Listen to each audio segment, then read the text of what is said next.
is what used to be called the distance education room. It's the FLITE 405 room. It really capitalizes on the small group, project, team-based, peer teaching kinds of teaching methods. It accommodates the instructor-led teaching as well. So a faculty member can use the space to explain things, to describe things. We're going to welcome any faculty members who want to use the space for their classes.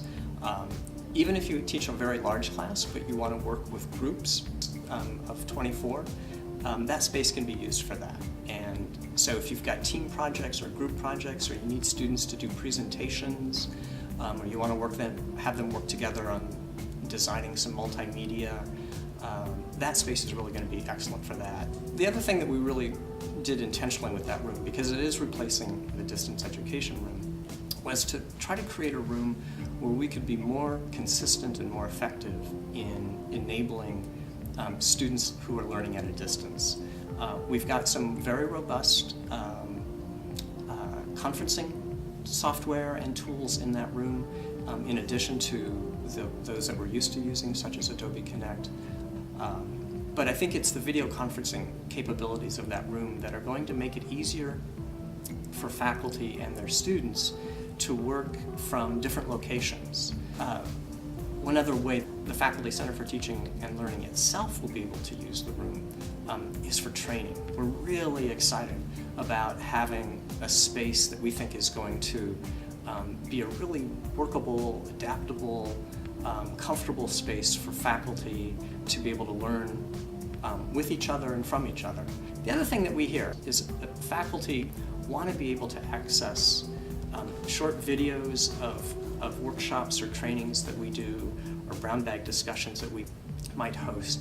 And that room, because it has 2 cameras that are really adaptable and are going to give us some really high quality video recording capabilities, I think now we're going to be better able to capture some of those sessions and be able to make those available for faculty who couldn't attend or who just want to see it again. And so we think it's a great space for meetings. If you need a place where you can bring in a large group for a meeting, and maybe even a meeting where you need to connect with a group at another location, that the technology in that room is going to enable that. We also think it's a great space if you have a guest speaker who is at a distance but wants to do a presentation either for a meeting or even for a class. That we have the Learn Lab is, I think, really the result of a collaboration. I'd start with just Media Production's willingness to invite the Faculty Center to sort of reimagine what that room could be. And so that was sort of the initial invitation, and we're really grateful for that Media Production was willing to do that. Of course, we sit in FLITE, and so it was really easy then to engage the dean and the faculty and staff here in FLITE to be able to work out a process for us to imagine what the room would be. So we're really grateful for that collaboration. And last, these things are not inexpensive. So we're grateful for the support that the Faculty Center is able to have, both from an endowment from the Timmy family, as well as funding from Academic Affairs. The Provost's office provided some support to help us build that room.